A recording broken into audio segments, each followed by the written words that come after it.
In this section, we'll be building a voice application which can be published on Amazon's Alexa or Google's home device.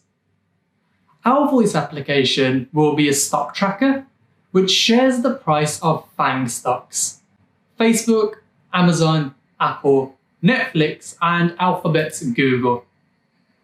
For our project in this section, we'll be using VoiceFlow to build our voice application, FANG Stock Tracker. And we'll be using Google Sheets as our application's backend.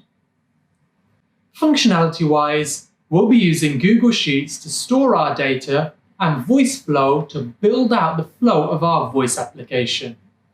Often referred to Alexa Skills by Amazon and Google Actions by Google.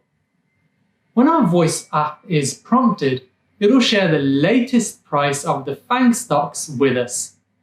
FANG being a term coined by journalists to categorize the dominating technology companies of this era: Facebook, Amazon, Apple, Netflix, and Alphabet's Google. If you're unfamiliar with voice apps, let me demystify them a little bit for you. If you've ever used Amazon's Alexa or Google's home device, you prompt it when you want to do something. For example, you might say, "Alexa, what's on my shopping list?" Though you can't see it, this is an app which opens at that prompt.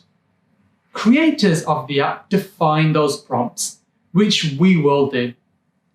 Voice apps work in the same sense as others, just without a user interface and a focus on voice. Therefore, user experience plays a much larger role. The voice app marketplace is exploding. Companies are putting tons of money behind this market.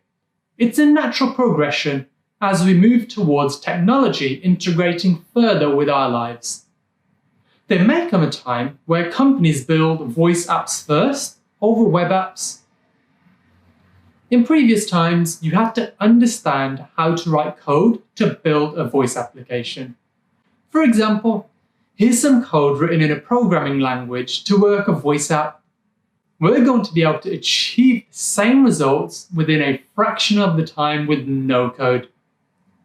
As we work through setting up our bot in this section, it'll become a lot more clear. By the end of this section, you'll have a good overview of how to build voice applications, holding you in good stead as the industry explodes and you build your own voice apps. In the next lecture, I'll show you the resources needed for this project. See you there.